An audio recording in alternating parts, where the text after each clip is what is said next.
யார் அது? அசன்கோ என்டர்பிரைசஸ வேற யார தங்களோட கட்டுப்பாட்டில் எடுக்க நினைப்பார்கள் என்று அந்த சத்தத்தை கேட்ட உடனே அனைவரும் திரும்பி பார்த்தார்கள். அவர்களின் கண்கள் அதிர்ச்சியில் உறைந்து போயிருந்தது. யார் வந்திருக்கிறது என்று அங்கிருந்த அனைவரும் கதவுக்கு வெளியே கூர்ந்து பார்த்தபோது உண்மையில் அங்கே வந்திருந்தது ரத்தினம்தான். அவரை அங்கிருந்த அனைவரும் அதிசயமாக பார்த்தார்கள். குறிப்பாக ஜாஸ்மின் மிகவும் அதிர்ச்சியாகி இருந்தாள். ரத்தினத்தை பார்த்த ஷாக்கானாலும் அதை வெளியே காட்டிக்கொள்ளாமல் இயல்பாக இருப்பதை போல, ரத்தினம், நீங்க இங்க என்ன பண்றீங்க? உங்களுக்கு இந்த இடத்துல வாக்களிக்கிறதுக்கு எந்த ஒரு ரைட்ஸும் கிடையாதுன்னு நான் நினைக்கிறேன். அது மட்டும் இல்லாம அசன்கோ என்டர்பிரைசஸ் உங்களை இந்த ஓட்டெடுப்புக்கு கூப்பிடவே இல்லையே, அதான உண்மை என்று ஜாஸ்மின் அவரை கேலி செய்யும் விதமாக பேசினாள். அவள் என்னதான் கேலி செய்யும் விதமாக கேவலமாக பேசி சிரித்தாலும் அவளுடைய முகத்தில் தெரியும் பதட்டத்தை அவளால் தவிர்க்க முடியவில்லை. எந்த காரணமும் இல்லாமல் இப்பொழுது அவள் தர்ம சங்கடமாக உணர்ந்தாள். இந்த ரத்தனம் இன்னைக்கு இங்க வேற ஏதோ பெரிய பிரச்சனை பண்றதுக்காக தான் வந்திருக்காரு. கண்டிப்பா இந்த கம்பெனியை என்கிட்ட இருந்து பறிக்கலான்னு நினைச்சிட்டு இருக்காரு. அதை எந்த காரணத்தை கொண்டு நான் நடக்கவே விட மாட்டேன் என்று ரத்தினத்தை பார்த்து ஜாஸ்மின் நினைத்தாள். மேலும் ஆதிரனின் விஷயத்தை நினைத்து ஜாஸ்மின் இன்னும் பதட்டமாகத்தான் இருந்தாள். அது ரத்தினத்திற்கும் மிக மிக தெளிவாக தெரியும். அதனால் அவள் வாயிலிருந்தே உண்மையை வரவைக்க வேண்டும் என்று நினைத்தார் ரத்தினம். ஜாஸ்மினுக்கு ரத்தினத்தின் திட்டம் முழுவதுமாக தெரிந்ததால் அவளின் உள்ளம் இப்பொழுது அமைதியின்றி பயத்தில் நடுங்கிக் கொண்டிருந்தது. ஜாஸ்மின், இந்த அதிரன் எப்படி செத்து போனா? ஏதோ ஒரு பில்டிங்ல இருந்து அவனே குதிச்சு தற்கொலை பண்ணி இறந்து போனானா? நம்ப முடியலையே. எனக்கு தெரிஞ்சு வேற ஏதோ ஒண்ணு நடந்திருக்கு. நீயும் அதுல சம்பந்தப்பட்டிருக்கன்னு நான் நினைக்கிறேன் என்று சொல்லியபடி ஜாஸ்மினை சந்தேக கண்ணோடு பார்த்தார் ரத்தினம். ஜாஸ்மின் வாயை அடைப்பதற்காகவே இப்பொழுது ஆதிரனின் விஷயத்தை கிளறினார் ரத்தினம். ஆதிரனை கொலை செய்த அந்த கொலைக்காரனால் அதற்கு பிறகு ஆதிரனின் உடலை கண்டுபிடிக்கவே முடியவில்லை.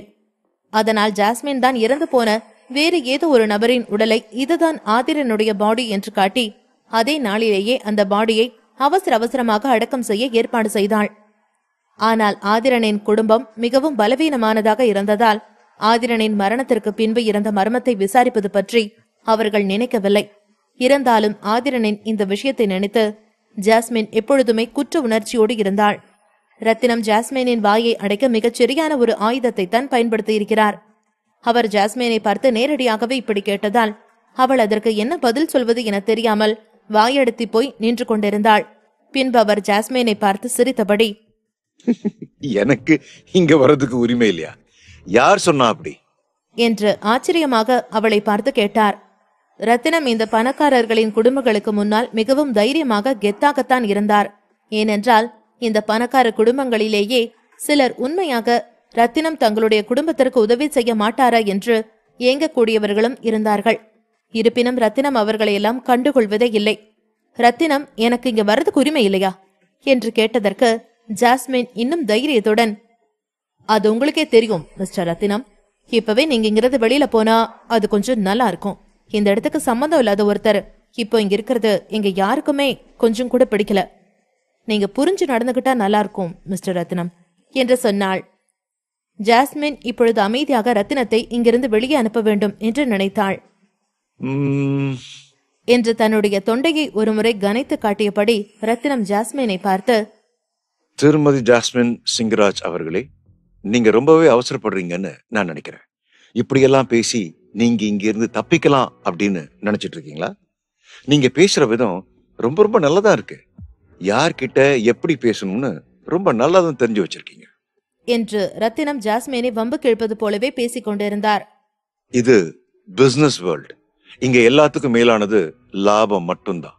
லாபம், பணம், இது இல்லைன்னா இங்க யாருமே இல்ல. நானும் இல்ல, நீங்களும் இல்ல. ஜாஸ்மின், இப்படி மேடையில ஏறி நின்னு நெஞ்ச நக்கிற மாதிரி ஒரு சில வார்த்தைகளை சொன்னா மட்டும் இங்க இருக்கக்கூடியவங்க எல்லாம் உங்களுக்கு சப்போர்ட் பண்ணுவாங்கன்னு நீங்க நினைக்கிறீங்களா? ரத்தினத்தின் வார்த்தைகளை கேட்ட ஜாஸ்மின் திகைத்து போனாள். ரத்தினம் உண்மையிலேயே இவ்வளவு திறமையானவராக இல்லாமல் இருந்திருந்தாள் ஜாஸ்மின் ஒருவேளை இவரையும் தன்னுடைய கைக்குள் போட்டிருப்பாள். பணம் கொடுத்து இவருடைய வாயையும் அடைத்திருப்பாள். ஆனால் ஜாஸ்மினை விட ரத்தினம் பல மடங்கு உஷாரானவர். அவர் அவ்வளவு சீக்கிரம் யாருடைய சூழ்ச்சி வலையிலும் விழுந்து விட மாட்டார். அதனால்தான் சிவசக்திவேல் ரத்தினத்தை மிகவும் முக்கிய பொறுப்பில் தன்னுடனே வைத்திருக்கிறார். ரத்தினம் எப்படியும் அந்த அசன்கோ இன்டர்நேஷனலை தன்னிடம் இருந்து பிரித்து விடுவார் என்று நினைத்த ஜாஸ்மினோ திரும்பவும் மேடையில் ஏறி நின்று கொண்டிருந்து, இந்த அசன்கோ இன்டர்நேஷனலை காப்பாத்துறதுக்கு தகுதியா வேற யாராவது இருக்கிறதா நீங்க யாராவது நினைக்கிறீங்களா? என்னோட சிங்கராஜ் குடும்பத்தை விட இந்த கம்பெனியை வாங்குறதுக்கான உரிமை யாருக்கு இருக்கு? வேற ஏதாவது குடும்பம் எங்க இப்ப ரெடியா இருக்காங்களா என்று அனைவரையும் பார்த்து கேட்டாள் ஜாஸ்மின். ஆனால் அந்த கூட்டத்தில் இருந்த யாருமே பதில் அளிக்காமல் அமைதியாக இருந்தார்கள். அதை பார்த்து சிரித்துக்கொண்டே ஜாஸ்மின் ரத்தினத்தை பார்த்து நக்கலாக சிரித்தாள். அவள் இப்படி நக்கலாக சிரிக்கும் விதத்தை பார்த்து ரத்தினத்திற்கு மிகவும் கோபமாக வந்தது. இவளை இன்றைக்கு எப்படியாவது அடக்கியே ஆக வேண்டும் என்று ரத்தினம் தன்னுடைய மனதிற்குள் நினைத்து கொண்டார்.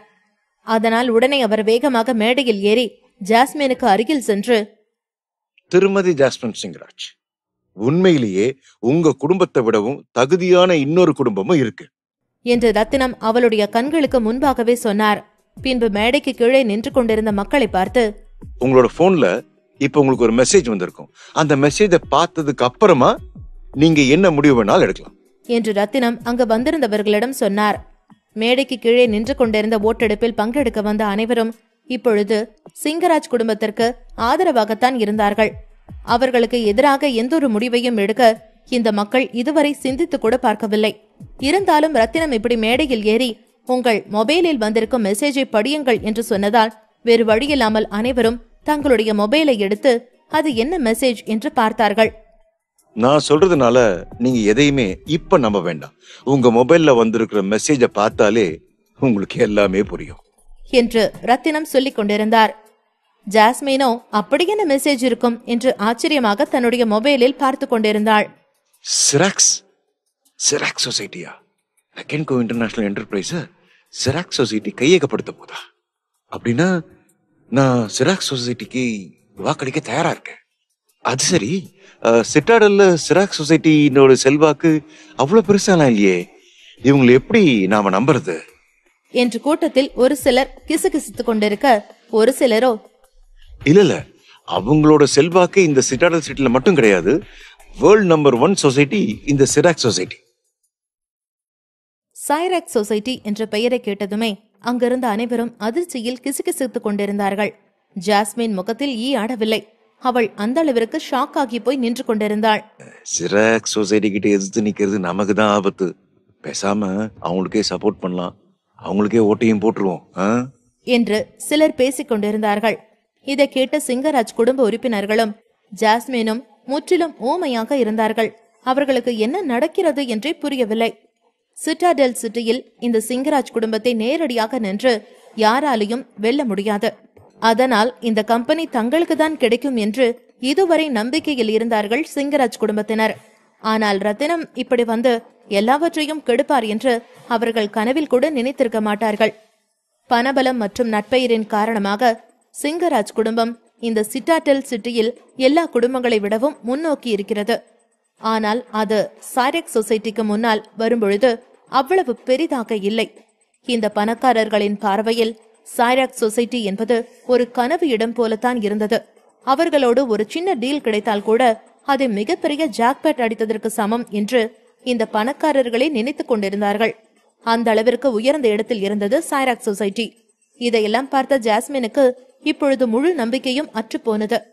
இங்கு நடந்து கொண்டிருக்கும் விஷயங்களை எல்லாம் பார்த்து அதிர்ந்து போன சிங்கராஜ் குடும்பத்தின் வேறு சில உயர்மட்ட ஆட்கள் கோபத்தில் கொந்தளித்துக் கொண்டிருந்தார்கள்.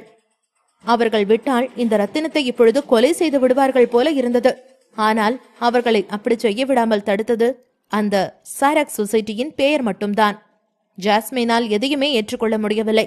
சிறிது நேரம் அமைதியாக இருந்துவிட்டு மீண்டும் ரத்தினத்தை பார்த்து, என்ன ஜோக் அடிக்கிறீங்களா மிஸ்டர் ரத்தினம்? உங்களுக்கு தெரியாதா, சைராக்ஸ் சொசைட்டி எந்த ஒரு பிசினஸ் டீல்லையும் பங்கேற்காது. இது உங்களுக்கு தெரிஞ்சிருக்கணும்னு நான் நினைக்கிறேன் என்று சொல்லியபடியே, இதுக்குதான் உண்மையிலேயே எக்ஸ்பீரியன்ஸ் தேவைன்னு சொல்றது. திடீர்னு வந்து ஒரு கம்பெனியை கையகப்படுத்தலான்னு நினைச்சா அதெல்லாம் நடக்கிற விஷயமா ரத்னம்? அந்த சைராக்ஸ் சொசைட்டி வேணும்னா ரொம்ப பெரிய இடத்துல இருக்கலாம், அவங்க கிட்ட எவ்வளவு பணம் வேணும்னாலும் இருக்கலாம். ஆனா இந்த மாதிரி ஒரு பிசினஸ எப்படி டீல் பண்றதுன்னு அவங்களுக்கு தெரியாது. எங்களை மாதிரி ஏதாவது பிசினஸ் ஃபேமிலி அவங்களுக்கு ஹெல்ப் பண்ணினா மட்டும்தான் அவங்களால ஒர்க் பண்ண முடியும். இல்லாட்டி குழந்தைங்க கிட்ட கொடுத்த சொப்பு சாமான் மாதிரி விளையாட தெரியாம அதை கொஞ்ச நாளையே உடைச்சிடுவாங்க என்று திமிராக சொன்னாள் ஜாஸ்மின். ஓ அப்படியா? அப்படி சொல்றீங்களா ஜாஸ்மின்? உங்ககிட்ட மறைக்க வேண்டிய என்ன இருக்கு? எங்களுக்கு இப்ப முக்கியமான ஒரு 3 குடும்பங்கள் கிட்ட இருந்து ஆதரவு கிடைச்சிருக்கு. சொல்லப்போனா தீரன் ஃபேமிலியும் கூட எங்க கூட சேரத்துக்கு தயாரா இருக்காங்க. அவங்களோட பலமும் அவங்களுடைய ஆதிக்கமும் எப்படிப்பட்டதுன்னு உங்களுக்கு தெரியும்னு நினைக்கிறேன். என்று சிரித்துக் கொண்டே சொன்னார் ரத்தினம். அவருடைய புன்னகையில் நிறைய அர்த்தம் இருந்தது. அதை பார்த்த ஜாஸ்மினிற்கு இப்பொழுது மயக்கமே வரப்போவது போல இருந்தது. என்ன உளறீங்க? கனவு காண்றீங்களா மிஸ்டர் ரத்தினம்? என்று ஜாஸ்மின் திரும்பவும் எதையும் நம்ப முடியாதவளை போல ரத்தினத்தை பார்த்து கேட்டாள். ஆனால் ரத்தினமோ, இப்ப கனவுல இருக்கிறது நான் இல்ல ஜாஸ்மின், நீங்க தான். உங்களாலதான் எதையுமே நம்ப முடியாம நடக்கிறதெல்லாம் பொய்ன்னு நினைச்சுக்கிட்டு இருக்கீங்க. ஜாஸ்மின், நிஜமாவே தீரன் ஃபேமிலி சிராக்ஸ் சொசைட்டிக்கு ஹெல்ப் பண்ண ஒத்துக்கிட்டு இருக்காங்க. இனிமே அவங்களோட ஹெல்ப் எங்களுக்கு மட்டும்தான். அவங்களோட ஹெல்ப்பால அக்கென்கோ இன்டர்நேஷனல் என்டர்பிரைஸ சிராக்ஸ் சொசைட்டி தன்னோட கட்டுப்பாட்டுல எடுத்துக்க போகுது என்று சொல்லிக்கொண்டே ஒட்டுமொத்த சிங்கராஜ் குடும்ப உறுப்பினர்களையும் பார்த்து, உங்களோட சிங்கராஜ் குடும்பம் அக்கென்கோ இன்டர்நேஷனல் என்டர்பிரைஸ் கட்டுப்பாட்டுல எடுக்க எவ்வளவு முயற்சி எடுத்தாலும் அதனால எந்த ஒரு பிரயோஜனமும் இருக்க போறதில்ல. சிராக்ஸ் சொசைட்டி எவ்வளவு பெரிய குரூப்னு உங்களுக்கே ரொம்ப நல்லா தெரியும். அத நான் சொல்லிதான் உங்களுக்கு புரியணும்னு எந்த அவசியமும் இல்லை. நாங்க ஒரு சொடுக்கு விட்டா மட்டும் போதும், இப்பவே இந்த சிட்டாடல் சிட்டில இருக்கக்கூடிய பெரிய பெரிய குடும்பங்கள் இங்க கூட வந்து ஜாயின் பண்றதுக்கு தயங்க மாட்டாங்க. உங்க கண்ணு முன்னாடி தானே இங்க நிக்கிறவங்க எல்லாம் எனக்கு சப்போர்ட் பண்றதா இப்பதானே சொன்னாங்க. உங்க காதுல அந்த வார்த்தைகள் சரியா கேட்கலையா, இல்ல கேட்டும் கேட்காத மாதிரி நடிக்கிறீங்களா ஜாஸ்மின்? என்று அடுத்தடுத்த அம்புகளால் ஜாஸ்மினை வறுத்தெடுத்துக் கொண்டிருந்தார் ரத்தினம். இப்போதைக்கு 2 மிகப்பெரிய குடும்பத்தோட சப்போர்ட் எங்களோட சிராக்ஸ் சொசைட்டிக்கு இருக்கு. அதனால இதுக்கு மேலே எங்க கிட்ட இருந்து இந்த கம்பெனியை பறிக்கிறத யாராலையும் நினைச்சு கூட பார்க்க முடியாது என்று சொல்லிவிட்டு ரத்தினம் தன்னுடைய பெரிய திட்டத்தை செயல்படுத்த தொடங்கினார். அங்கு நின்று கொண்டிருந்த அனைவரையும் பார்த்து, என்று ரத்தினம் அவர்களை பார்த்து சத்தமாக கேட்டார். அவர் கேட்ட கேள்வி கேட்பதற்கு வேண்டுமானால் சாதாரணமாக இருப்பதைப் போல தோன்றலாம். ஆனால் அவரின் வார்த்தையில் இருக்கும் அர்த்தம் அங்கிருந்த அனைவருக்கும் மிக தெளிவாக தெரிந்தது. இல்ல, இப்படி நடக்க கூடாது என்று ஜாஸ்மின் அசன்கோ இன்டர்நேஷனல் கம்பெனி தன் கை நழுவி போகிறது என்பதை நினைத்து பைத்தியத்தை போல கத்தினாள். ஆனால் இப்பொழுது அவளின் பேச்சுக்களை கேட்க இங்கே யாருக்கும் விருப்பமில்லை என்பது போல இருந்தது. எதுக்காக வெயிட் பண்ணணும் ஜாஸ்மின்? இங்க ஓட்டு போடுறதுக்காக வந்த எல்லாருமே ரெடியா இருக்காங்க. உங்களுக்காக நாங்க வெயிட் பண்ண போறது இல்ல என்று தெனாவெட்டாக சொன்னார் ரத்தினம். அசன்கோ இன்டர்நேஷனல் என்டர்பிரைசஸை ஆதிரன் மற்றும் சாமின் உதவி இல்லாமல் நிச்சயமாக நிறுவ முடியாது. அதனால் சாராக் சொசைட்டியின் காரணமாக பலர் ஆதிரனுக்கு உதவுவதற்காக முன் வந்தனர். சிங்கராஜ் குடும்பத்தின் திட்டமெல்லாம் தவிடுபொடியானது. ஜாஸ்மினுக்கு இப்பொழுது ரத்தினத்தை உடனே கொல்ல வேண்டும் போல இருந்தது. அவளுடைய பார்வையில் விஷத்தை கக்குவது போல ரத்தினத்தை முறைத்து பார்த்து கொண்டிருந்தாள் ஜாஸ்மின். என்ன பொண்ணுடாது மா தாயே, இப்படி பாக்காதம்மா, எனக்கே பயமா இருக்கு. ஜெகன் மோகினி பேய் மாதிரி இருக்கிற என்ற ஜாஸ்மினை பார்த்து கிண்டல் அடிக்கும் விதமாக பேசிக் கொண்டிருந்தார் ரத்தினம். ரத்தினத்தின் நாச வேலை மிகவும் விரைவாகவும் திடீரெனவும் வந்தது. இதை சிங்கராஜ் குடும்பம் எதிர்பார்க்காததால் அவர்களின் திட்டங்கள் அனைத்தும் ஒரு நிமிடத்திலேயே தவிடி பொடியானது. சிங்கராஜ் குடும்பத்திற்கு இப்பொழுது எதிர்த்து போராடுவதற்கு சரியான நேரம் கிடைக்கவில்லை. இதே நேரத்தில் ஹார்பரில் இருந்து கொண்டிருந்த கப்பலின் மக்களின் எண்ணிக்கை அதிகரித்துக் கொண்டே இருந்தது. விக்டர் பலமுறை சோதனை செய்து அபிநயாவின் வயிறு உண்மையில் குணமடைந்ததை உறுதி செய்தான். விக்டர் இப்பொழுது முழுவதுமாக அதிர்ச்சியடைந்து என்ன செய்வது என்று தெரியாமல் ஒரு பைத்தியக்காரன் போல நின்று கொண்டிருந்தான். சார், நம்ம குடும்பத்துக்கு உண்மையிலே ஏதாவது பிரச்சனை நடந்திருக்குமோ என்று வேலைக்காரன் பதட்டமாக விக்டரை பார்த்து கேட்டான். அதை கேட்டதும் விக்டர் ஒரு நிமிடம் என்ன பதில் சொல்வது என்று தெரியாமல் திணறினான்.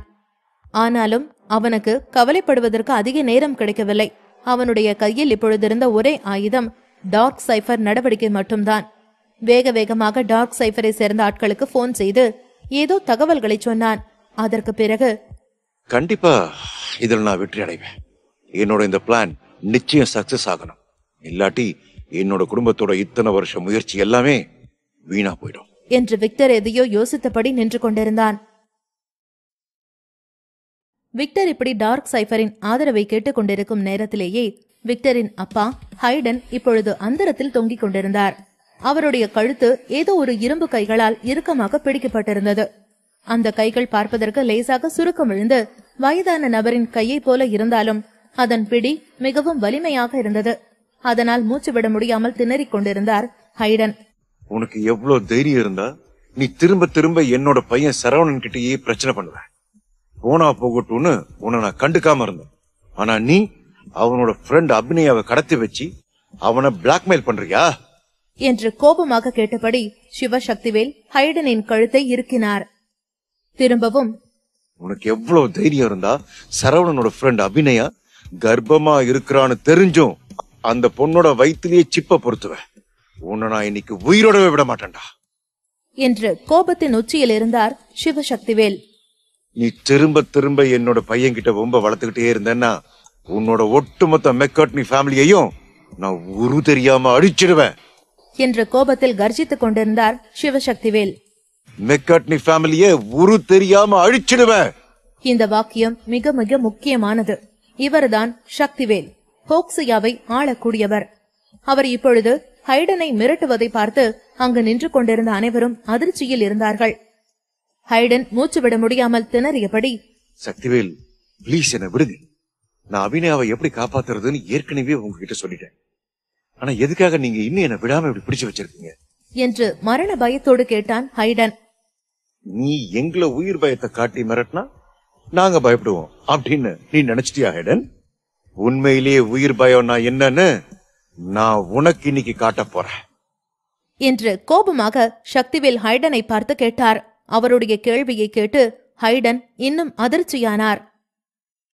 ஹைடன் சக்திவேலை பற்றி நீண்ட காலமாக கேள்விப்பட்டிருக்கிறார். ஆனால் அவன் பலமுறை கேள்விப்பட்டும் ஒருமுறை கூட அவரை நேரில் பார்த்ததில்லை. சக்திவேல் மிகவும் பலமானவர் என்ற எண்ணம் ஹைடனுக்கு இருந்தது. ஆனால் இவ்வளவு பலமானவர் என்று அவன் நினைக்கவில்லை. இன்று முதல் முறையாக சிவசக்திவேலை ஹைடன் நேருக்கு நேர் பார்க்கும் வாய்ப்பு கிடைத்தது. அந்த முதல் தருணத்திலேயே ஹைடனுக்கு மரண பயத்தை காட்டிவிட்டார் சக்திவேல்.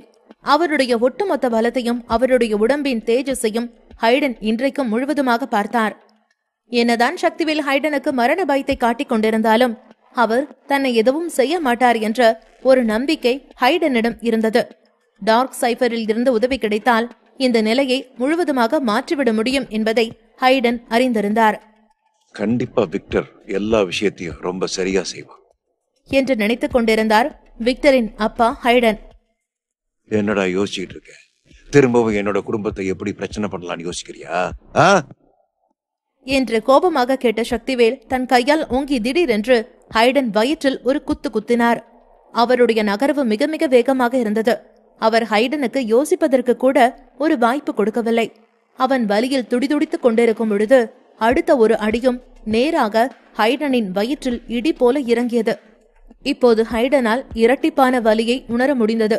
வலியில் துடிதுடித்துக் கொண்டிருந்தபடியே கோபமாக சக்திவேலை பார்த்து, நீ எதனால என்ன இன்னும் விடமாட்டேன்னு பிடிவாதமா இருக்க? ஓ, நீ என்ன அடிக்கிறியா? இருக்கட்டும், இவ்வளவு வலிமையான சக்திவேலுக்கு இன்னும் என்ன பார்த்தா ரொம்ப பயமா இருக்கிறது போல தெரியுதே. அதனாலதான் நீ இன்னைக்கு என்ன இப்படி அடிச்சுக்கிட்டே இருக்கிற. இன்னைக்கு நீ என்ன தீத்து கட்டலான்னு மட்டும் நினைக்காத. இப்பவே என்னோட வீட்டை விட்டு நீ வெளியில போனா மெக்கார்ட்னி ஃபேமிலி உனக்கு என்னைக்குமே போட்டியா இருக்காது. ஆனா நீ என்னோட குடும்பத்தை அடிக்க நினைச்சா நான் கண்டிப்பா சொல்றேன், கடோகாவில் இருக்கிற என்னோட ஒட்டுமொத்த குடும்பத்தை சேர்ந்தவங்களும் மொத்தமா சேர்ந்து ஒன்னு அழிச்சிருவாங்க. ஜஸ்டின் ஒருத்தன் ரொம்ப பெருசா வாய்ஸோட விட்டுக்கிட்டே இருந்தான். அவன் இன்னும் இந்த ஒட்டுமொத்த உலகத்திலேயே தேடப்படுற குற்றவாளி தான். இன்னும் ஒளிஞ்சு ஒளிஞ்சுதான் வாழறான். உனக்கு அது தெரியும் தானே? நீயும் அவன மாதிரி தானே என்று சிரித்துக் கொண்டே கேட்டான் ஹைடன். எம்சி காட்டனி ஃபேமிலியின் பலம் உண்மையிலேயே சிவசக்தி வேலன் ஒட்டுமொத்த வலிமையை போல அவ்வளவு சிறப்பாக இல்லை. இருந்தாலும் அங்கே குடும்பத்திற்கு இந்த கடோகாவில் நல்ல வலுவான ஆதரவு இருந்தது. அதனால் தன்னால் என்ன வேண்டுமானாலும் செய்ய முடியும் என்று நினைத்துக் கொண்டிருந்தார் ஹைடன். மெக்கார்ட்னி ஃபேமிலியை சேர்ந்தவங்க ஏற்கனவே கடோகா உயர் அதிகாரிகளுக்கு தகவல் கொடுத்திருக்காங்க. அந்த அதிகாரிகள் வந்த உடனே இந்த ஒட்டு மொத்த இடத்தையும் லாக் செஞ்சிருவாங்க. உன்னால இப்போ கண்ணுக்கே தெரியாம மாறினா கூட இங்க இருந்து வெளியே போக முடியாது என்று ஹைடன் சிரித்துக் கொண்டே சொன்னான். ஆனால் சக்திவேலின் கண்களில் ஹைடன் இப்படி சொன்னதை பற்றி எந்த ஒரு கவலையும் இல்லை என்பது போல்தான் தோன்றியது. இவ்வளவு அடிப்பட்டும் திருந்துறானா பாரு. அப்பம் புத்தி தானே பையனுக்கு இருக்கும். உன்னோட பையனும் உன்ன மாதிரி தான் இருக்கிறான் என்று சொன்னபடியே திரும்பவும் ஹைடனின் கழுத்தை பிடித்து இருக்கியபடி மேலே உயர்த்தினார் சக்திவேல். இவ்வளவு அடி வாங்கியும் என்ன தைரியமா பேசுற? நான் உண்மையிலேயே உன்னை ஒண்ணும் பண்ண மாட்டேன்னு நினைக்கிறியா? ம். என்று கோபமாக கேட்டார் சக்திவேல். ஏற்கனவே சக்திவேல் ஹைடனின் வயிற்றில் குத்தியதால் இப்பொழுது அவனது வாயிலிருந்து லேசாக ரத்தம் வழிய தொடங்கியது. ஆனால் சக்திவேல் அதை பெரிதாக எடுத்துக் கொள்ளவில்லை. ஒரு கணம் எம்சி குவாட்டனி ஃபேமிலியைச் சேர்ந்தவர்கள் அதை பார்த்து பீதியில் உறைந்து போயிருந்தார்கள். தங்களுடைய குடும்பத்தின் முக்கியமான நபருக்கு இப்படி நடப்பதை பார்த்து அவர்களால் எதுவுமே நம்ப முடியவில்லை. சொல்லப்போனால் சக்திவேலின் ஆட்களால் கூட இதை எதையுமே நம்ப முடியவில்லை. அவர்கள் கூட சக்திவேல் இப்படி ஒருவரை அடிப்பதை பார்ப்பது இதுவே முதல் தடவையாக இருக்க வேண்டும். சக்திவேல் ஆரோன் குடும்பத்துடன் இருந்த பிரச்சனையின் போது கூட அவர் இப்படி ஒரு ஆக்ஷனை எடுக்கவில்லை. அவர் யாரையும் அடிக்கவில்லை. ஆனால் இந்த முறை தன்னுடைய கோபத்தை சக்திவேல் கட்டுப்படுத்தவே முடியவில்லை. அதன் வெளிப்பாடாகத்தான் இப்பொழுது ஹைடன் சிவசக்திவேலிடமிருந்து செமத்தியாக அடி வாங்கிக் கொண்டிருக்கிறான். அவர் எப்படி பொறுத்துக் கொள்வார்? இது அவருடைய சொந்த மகன் சரவணன் சம்பந்தப்பட்ட விஷயமாயிற்றே. தன்னுடைய மகனின் ஃப்ரெண்ட் என்ற ஒரே ஒரு காரணத்திற்காக கர்ப்பமாக இருக்கும் பெண் என்று கூட பார்க்காமல் அபிநயாவை அவர்கள் பிடித்து வைத்து கஷ்டப்படுத்தியதை சக்திவேல் விரும்பவில்லை. அதன் வெளிப்பாடுதான் இப்பொழுது ஹைடன் அடி வாங்கிக் கொண்டிருக்கிறது. நான் கூட உன்னை மன்னிச்சு விட்டுருவேன். ஆனா நீ கர்ப்பமா இருக்கக்கூடிய அபிநயாவை பிடிச்சு வச்சு இந்த அளவுக்கு சித்திரவதை பண்ணது மட்டும் என்னோட மனைவி ஈஸ்வரிக்கு தெரிஞ்சது அப்படின்னா அவ உன்னை சும்மாவே விட மாட்டா. உன்னை இப்ப மன்னிச்சு விடுறதுக்காக அவ என்னையும் சும்மா விட மாட்டா என்று தன்னுடைய மனைவிக்கு பயந்த ஒரு மனிதனாகத்தான் சிவசக்திவேல் இப்பொழுது ஏதாவது பெரிதாக செய்ய வேண்டிய கட்டாயத்தில் இருந்தார். உனக்கு அடி அவ்வளவா ஒன்னும் பலமா படல, லேசான அடிதான். ரப்ப கலங்கி இருக்கும், அதனால்தான் இப்போ வாயில ரத்தம் வருது. ஹாஸ்பிட்டல் போனா ஒரு 2 வாரத்துல சரியாயிடுவேன் என்று மிக சாதாரணமாக ஹைடனை பார்த்து சொன்னார் சக்திவேல். ஆனால் ஹைடனுக்கு இப்பொழுது வயிறு வலி உயிர் போகும் அளவிற்கு இருந்தது. சிவசக்திவேலுக்கு வரும கலைகள் கூட தெரிந்திருக்கிறது. அவரின் அடி இப்பொழுது வரும அடியாகத்தான் இருந்தது. இதற்கு கண்டிப்பாக ஹைடனுக்கு இங்கிலீஷ் மருந்து ஒத்து வராது. அவர் இனி 2 வாரத்திற்காவது உப்பு புளி காரம் இல்லாமல் நாட்டு வைத்தியம்தான் எடுத்துக்கொள்ள வேண்டும். அப்பொழுதுதான் அவருக்கு அது சரியாகும். சிவசக்திவேல் சாதாரண ஆளெல்லாம் கிடையாது. இந்தியன் தாத்தாவை போல தன்னுடைய கையில் பல வித்தைகளை வைத்திருக்கிறார். அதை பார்த்து அதிர்ச்சியில் நிலை குலைந்து போய் நின்றார் ஹைடன். சிறிது நேரம் யோசித்த பிறகு சக்திவேல் ஹைடனை பார்த்து பின்பு கேலி செய்வது போல, ஆமா, நான் எதுக்காக உன்னை மன்னிக்கணும்னு நினைக்கிறேன்? நீ என்னோட பையனையே காயப்படுத்துற. நீ திரும்ப திரும்ப என்கிட்ட மோதுறது உனக்கு நீயே கல்லறைய தோன்றதுக்கு சமம் என்று ஹைடனை தன்னுடைய வார்த்தைகளால் மிரட்டி கொண்டிருந்தார் சக்திவேல். சிவசக்திவேல் தன்னுடைய வார்த்தைகளை முடித்ததும் எம்சி கோட்டனி ஃபேமிலியைச் சேர்ந்த ஒரு சிலர் அவசர அவசரமாக விரைந்து வந்தார்கள். அவர்கள் சோகமாக இருக்கும் கவலையுடன், சார், அந்த பெரிய 6 குடும்பங்கள்ல 3 குடும்பம் இப்ப இங்க வந்திருக்காங்க. அவங்க நம்ம வீட்டுக்கு வெளியே தான் வெயிட் பண்றாங்க சார் என்று சொல்லிவிட்டு போனான். அதை கேட்டதும் ஹைடனுக்கு முகத்தில் லேசான உற்சாகம் பிறந்தது. அவன் தன்னுடைய வலி நிறைந்த பேச்சால் சக்திவேலை பார்த்து, சிவசக்திவேல், நீங்க ரொம்ப சக்தி வாய்ந்தவர் தானே. ஹோக்சியாவுக்கு வந்த மெக்காட்னி ஃபேமிலிய உன்னால ஈஸியாவே சமாளிக்க முடியும்னு எனக்கு தெரியும். ஆனா என்னோட சிட்டிக்கே வந்து என்னோட குடும்பத்தை சமாளிக்கிறது ரொம்ப ரொம்ப கஷ்டம் சக்திவேல். உன்னால அதை சமாளிக்க முடியுமா? அது மட்டும் இல்லாம இப்போ இந்த கடோகாவோட மொத்த 3 பெரிய குடும்பங்களும் இங்க வந்திருக்கு. இனிமே உன்னால எதுவுமே பண்ண முடியாது. இது ஹோக்சியா இல்ல, என்னோட கடோகா. இங்க உன்னோட ஆட்டம் எல்லாம் செல்லாது என்று வாயில் ரத்தம் வடிய சொன்னார் ஹைடன். சக்திவேல் இதை கேட்டு எந்த ஒரு பதிலும் சொல்லாமல் அமைதியாக இருந்தார். இதை பார்த்த ஹைடன் சத்தமாக சிரித்துவிட்டு, சக்திவேல், நீ இப்பவே ஓடி போறது உனக்கு ரொம்ப நல்லது. நீ உன்னை ஒரு ராஜாவா நினைச்சிட்டு இருக்கியா? என்னோட குடும்பத்தை அட்டாக் பண்றதுக்கு உனக்கு எவ்வளவு தைரியம்? இதுக்கான பதில நீ சொல்லிதான் ஆகணும். என்னோட இடத்துக்கே வந்து என்னையே அடிக்கிறியா? எங்களுடைய ஊர்ல நாங்க செத்தாலும் சாவோமே தவிர கடோகா மக்கள் ஒருத்தருக்கு ஒருத்தர் விட்டு கொடுக்கவே மாட்டோம். நாங்க எல்லாருமே ஒத்துமையோட சக்தி. ஏதாச்சும் பிரச்சனை வந்துச்சுன்னா நாங்க எல்லாருமே ஒண்ணு சேர்ந்துதான் நிப்போம் என்று ஏதோ ஒரு குருட்டு நம்பிக்கையில் உளறிக் கொண்டிருந்தான் ஹைடன். இன்னும் சில நிமிஷம்தான் கடோகாவோட உயர் அதிகாரிகள் உன்னை அரெஸ்ட் பண்றதுக்காக இங்க வந்துருவாங்க. நீ அதுக்காக ரெடியாரு என்று சக்திவேலை பார்த்து சிரித்தபடி சொன்னான் ஹைடன்.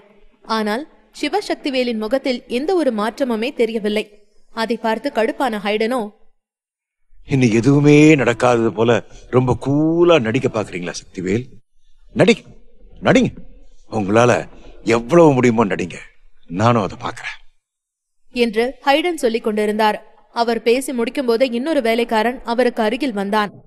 சார், நம்ம சொன்னது மாதிரியே கடோகாவோட உயர்மட்ட அதிகாரிகள் எல்லாம் இங்க வந்துகிட்டு இருக்காங்க என்று சொன்னான். அதை கேட்ட ஹைடன் மிகுந்த மகிழ்ச்சி அடைந்தார். கேட்டியா? உன்னோட காதுல விழுந்துச்சா? உயர் அதிகாரிகளும் இங்க வந்துட்டாங்க. சக்திவேலோட மரணம் வந்துருச்சு. சக்திவேல், நீ இப்படி என்னுடைய இடத்துக்கே வந்து ஏன் கிட்ட தோத்து போவேன்னு ஒரு நாளும் நீ நினைச்சிருக்க மாட்ட இல்லையா என்று சிரித்துக் கொண்டே கேட்டார் ஹைடன். இப்பொழுது அவருடைய வயிற்றில் அவருக்கு வலி தெரியவில்லை போல. அவருடைய முகத்தில் புன்னகை மட்டுமே சூழ்ந்திருந்தது. இருந்தாலும் மகிழ்ச்சியான நேரங்கள் எப்பொழுதுமே வேகமாகத்தானே கடந்து போகும். அதுபோலதான் இந்த முறையும் சக்திவேல் முன் தைரியமாக பேசிய ஹைடனிடம் இன்னொரு வேலைக்காரன் மிக மிக வேகமாக வந்தான். அவன் சிரித்துக் கொண்டிருந்த ஹைடனின் பக்கத்தில் நெருங்கி வந்து என்று ஹைடனின் தலையில் இடியை தூக்கி போடும் அளவிற்கு ஒரு பெரிய செய்தியை சொன்னான். வலியை மறந்து சிரித்துக் கொண்டிருந்த ஹைடனின் முகத்தில் சிரிப்பு ஒரு நொடியில் காணாமல் போனது. என்னோட வீட்டு வாசல்ல நின்னு கொண்டிருந்த அந்த பெரிய 3 குடும்பங்களை சேர்ந்தவங்க தான் அந்த உயர் அதிகாரிகளே இங்க வரவிடாம செஞ்சாங்களா? அப்படின்னா அவங்களும் இப்ப இவங்க கூட சேர்ந்துட்டாங்களா? ஏன் அப்படி செஞ்சாங்க? இதுக்கு அர்த்தம் என்ன? எனக்கு ஹெல்ப் பண்ண யாருமே இந்த கடோகாவில இல்ல. ஆனா அந்த சிவசக்தி வேலைக்கு ஹெல்ப் பண்றதுக்காக இந்த கடோகாவில இருக்கக்கூடிய எல்லாருமே ஒன்று சேர்ந்து நிக்கிறீங்களா? நீங்க உங்களோட சொந்த நாட்டை சேர்ந்தவனுக்கே துரோகம் பண்றீங்களா என்று சத்தமாக தரையை அடித்தபடி கத்தினான் ஹைடன். இப்பொழுது அவனுடைய வயிற்று வலி அதிகமாக அவனுக்கு தெரிந்தது. ஹைடன் எல்லாவற்றையும் இழந்து போன ஒரு மனநிலை பாதிக்கப்பட்டவனை போல இப்பொழுது தரையில் அமர்ந்து கொண்டிருந்தான்.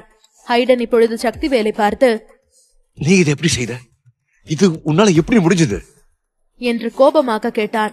அதற்கு சிவசக்திவேலோ சிரித்துவிட்டு, பணம் பணம் பாதாள வரைக்கும் பாயும். இந்த கடோகா மட்டும் அதுக்கு விதிவிலக்கா?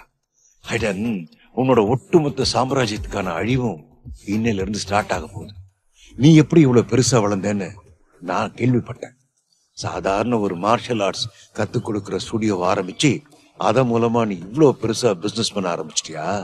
எத்தனை குடும்பங்களுக்கு துரோகம் பண்ணியிருப்ப, எத்தனை குடும்பங்கள் கிட்ட இருந்து கொள்ளையடிச்சிருப்ப. அதுக்கான பதிலெல்லாம் நீ இப்ப சொல்ல வேணாமா?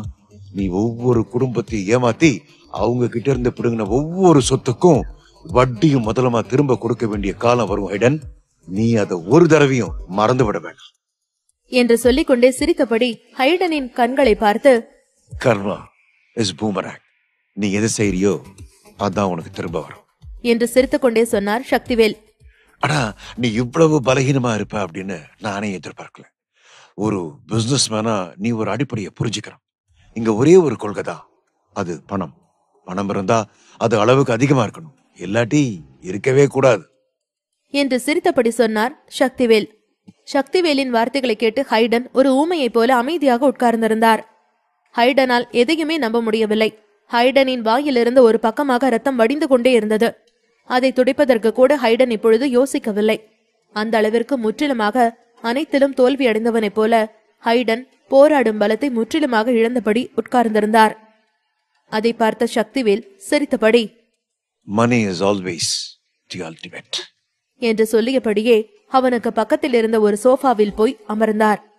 ஹைடன் சிறிது நேரம் அமைதியாக இருந்துவிட்டு பின்பு தன்னைத்தானே தேற்றிக் கொண்டவனைப் போல தன் வாயிலிருந்து ரத்தத்தை துப்பிவிட்டு, உன்னோட மகனும் அவனோட ஃப்ரெண்டுன்னு சொல்லிட்டு ஒருத்தி பின்னாடி சுத்துறாளே, அவங்க 2 பேரும் நரகத்துல உனக்காக காத்திருப்பாங்க என்று சொன்னார். அதை கேட்ட சக்திவேலுக்கு கோபம் கொப்பளித்தது. இதற்கு மேல் ஹைடன் தப்பிப்பது கஷ்டம்தான்.